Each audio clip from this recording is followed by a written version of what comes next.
Yeah, he's got a cough. I've got a cough. It's like one of those soul-destroying coughs, so I'll probably be on stage singing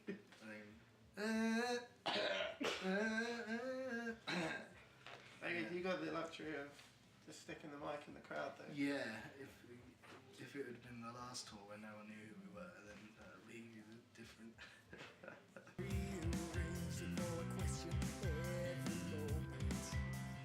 We're doing like a mix, aren't we? We're doing all of Bruises. Yeah, quick Bruises talk. And then everything else is a bit of a mix. Yeah, we're doing like Bow Ties and Dead Guys, which we haven't done for ages. We're not finishing with the War of Thirst, which is strange because we always used to finish. Yeah, we always used to play War of Thirst. We're not doing that. We're pulling out a sort of odd card from Unbreakable Hearts, but we're not going to tell you what it is. Yeah. Okay, we'll have to wait and see for that one then. I think it might be my personal favourite. Yeah, I love playing it. It's one of those songs where when we recorded it, or when we wrote it, we were like, this is just a bit throwaway, but then actually playing it, it's really good. We nailed it. I kind of wish we'd released it as a single. Yeah, we'd probably be able to play with Neck Deep if we did. Good. Feels good. It's one of those things where it's just like, at last. It's not like, it's one of those things where it's like, we've been trying to get on it for 5 years, and it's one of those things you just kind of wonder why we were never on it before.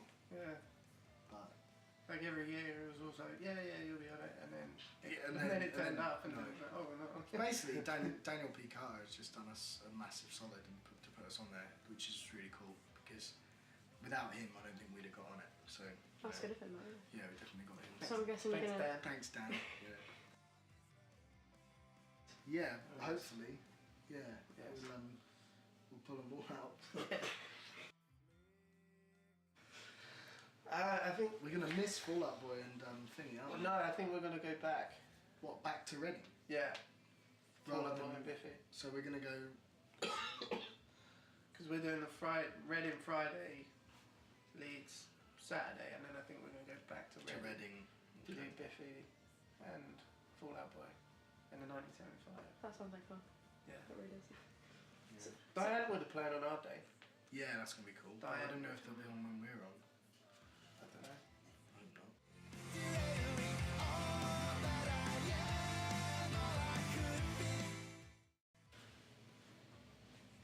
Just to see how many people. Yeah, it'd be interesting because we've only ever supported in Europe, and there's lots of fans there, but you don't know if it's enough to fill up a venue or even half fill up a venue. Do you know what I mean? I think we got a lot of fans in Europe, but it's one of those things where it's going to be like going back to square one, like when we first did our first headline tour with Dead Lay Waiting. Back in 2012, I get the feeling it'll be like that. First gig was here. The first gig was here, yeah. On that tour. So maybe when we go back to Europe, it'll probably be 40 people at a show or 50 people at a show. Hopefully, I don't know. Maybe it'll be less. Yeah. Maybe it'll be more. Who knows? Who knows?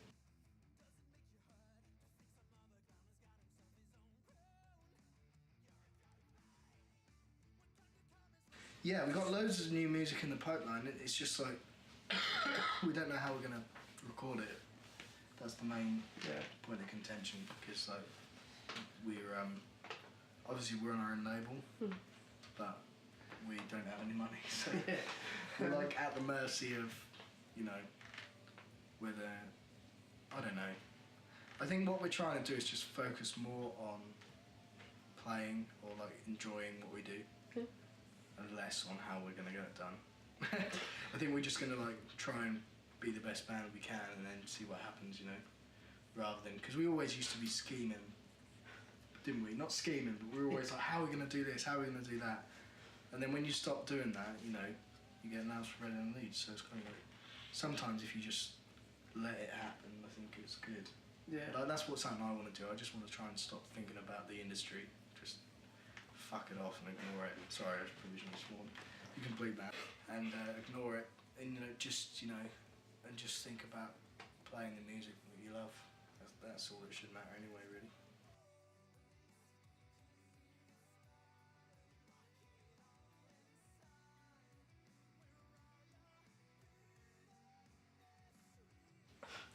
Favourite memory? Favourite memory from a previous tour? I don't know.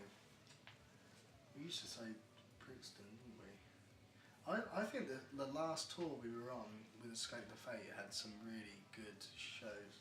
Yeah. We just got on with the other bands. That was one of those tours where everyone just kind of got on. And Escape the Fate is such a good band. Like, they're one of those bands where you never really think, oh, I'd love to go and see Escape the Fate, and then you go and watch them, and they're just great, aren't they? Yeah.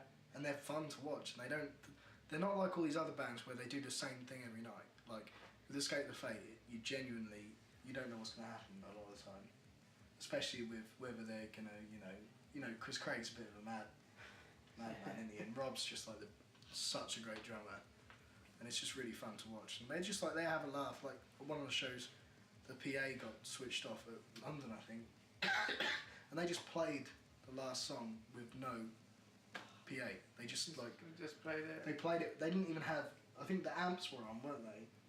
Yeah. It was just like the desk that was broken. So the desk was someone threw a beer. Yeah. And landed on the desk. So he was just playing the drums with it wasn't coming out of the PA, and they just got the crowd to sing it. Oh, that was really. I really admire those guys. And so any of those shows, I think Cologne was a particularly good show, wasn't it? Yeah, that was a great show. Amsterdam was really good. So yeah, that whole tour. Amsterdam, I think was my best tour memory. Yeah, it was a good show. Yeah.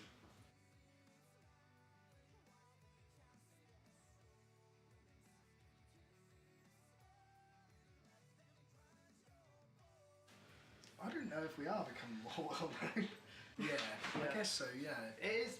I guess it is harder because I remember, like when I first joined, it would be like you got to kind of talk to everyone. Like after the show, like just because there weren't as many. But now, it's just you have to. It's always a mad rush, isn't it? It's always a mad rush, and you want to speak to everyone, but you've got security kicking everyone out. Being. Yeah, and then in England, the rules are much different to in Europe. Like in Europe, you can hang with people way easier, can't you? Yeah. It's like they don't really give a shit. In half the German country, like cities, they don't care at all. Like the venue will just be open for ages. Yeah. So it's like sometimes whereas in England it's so much more strict because everyone's trying to get everyone out so they can have the after party, not after party, the after. What they call it? Club night. Club night. Because music's just there to fill the time basically before the club night starts. Yeah. But I don't know. I think we'll try and do our best. Obviously, when we get much bigger, the Obsidian Bond, I guess, will play more of a part in our communication with the diehard fans. But I think it's just hard. Like sometimes it's just hard to go onto the internet and talk to people. I find when we started out, I found it much easier, and now it's really hard because you don't know who the people are. Yeah. It's hard to recognise them, and you don't know what to say, and it's just it's a bit of a. You just get a bit stressed out sometimes. When we started, I used to get so stressed. I'd be like, God, I haven't answered my tweets today. I have to make sure I answer them, and it really stressed me out. So now I just, some days I'll have a day and I'll just go online, I'll talk to everyone for 2 hours. And then, and that's what, I'll just carry on doing that. And I think I'll do it a lot more when we're more stable in our situation, but at the moment it's a very kind of busy time for us, isn't it? And it's hard to find the time to do anything. But I didn't get a chance to play StarCraft once on the last tour. Yeah.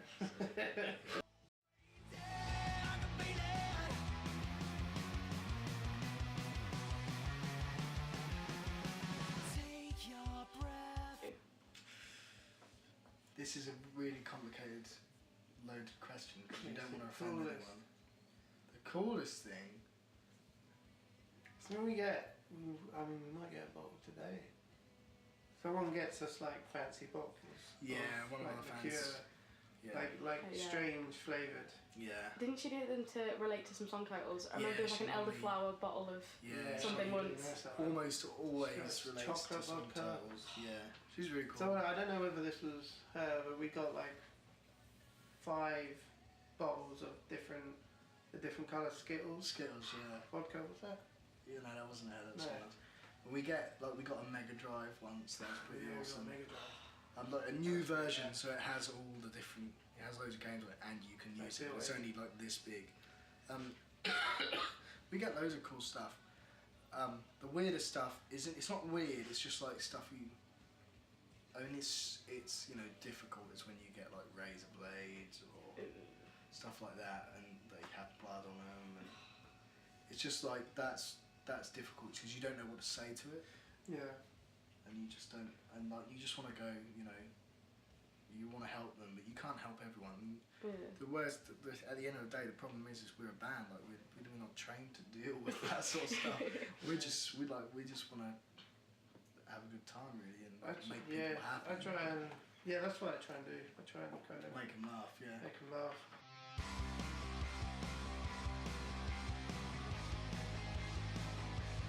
We don't do it as a band, do we? No, like him, mainly Beveridge, Laurence, Drew and Keir will just write like a full song. Yeah. I mean, Keir's only started writing on the last Yeah. album. He didn't write until Bruises, really. So I don't know what your thought process is. Well, the thought process is you write a song. It's a very natural thing. You don't really think about it, and then you bring it to the band, and it's just like a matter of. At the moment, it's a really horrible situation because it's almost like you're being. It's almost like you're submitting your songs to a tribunal or something, because we email the songs to everyone, and then it's like, oh, this one's the best, and it's a really horrible way to do it. I find I prefer to do it the way we did it with Unbreakable Hearts, where me and Drew wrote the songs together, and there was none of that. It was just like we wrote the songs and everyone was happy. Whereas now it's like, oh, well, your song's better than their song. But in my opinion, that song's better than this one. Like, for instance, Regret almost didn't get released as a single. And I wanted to release it as the first single, because I thought Regret is our best song, which Drew wrote single-handedly, like without any input from anyone else, basically. And I just thought, that's our best song. But Keir was really against it, wasn't he? And because he thought it was too long and too epic. But in the end, it's been our most successful song. I'm glad it got released. I quite like Yeah, it. but it's one of those things where, in a band it's difficult. Like, one of the most enjoyable songwriting experiences I had was when we wrote Exposition. I was just going to ask about that, yeah.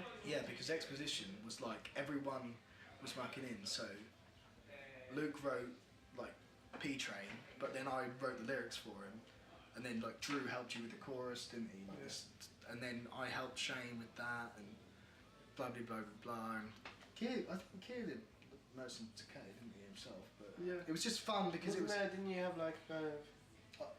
You had like a day where you just kind of finished it. Yeah, I think I've helped him finish it. But it was one of those things where we worked a lot together, and it was a lot easier back then. Would you do something like that again? Or? I think if we ever do a third Grand Honor album, I think it'll be all of us working together again. Yeah. Like, I definitely would like. My aim with Unbreakable Hearts was that one person would write a song each for each of their characters as well. A section. It was going to be a massive epic song, and each person was going to write a section. And that ended up being Lucifer Stroud because we only had enough time to do the bit that I wrote basically.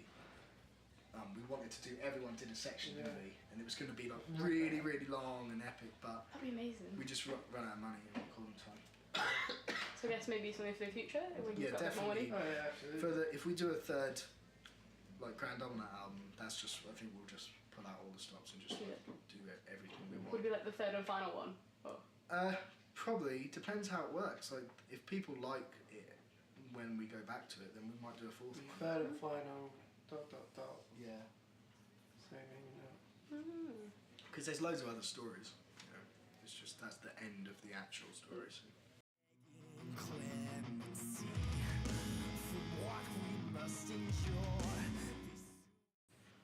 The new guy Jesus. You like Jesus, do you? Yeah. Well, no. You look like it. That's a while to click. As in, like, who would you want to be, or who do you think you? Either or. Because I think I'd be T-Bone or whatever his name is for the first one. T-Bone. Is it T-Bone or T? It's T-Bone. Yeah, T-Bone. Either T-Bone or like someone that gets killed. So you don't think you survive? I'd like to think. I think I'd be quite good, but at the end of the day, I think I'd. You're quite. I'm very alert. cautious and alert. Yeah. As a person, like, I notice things.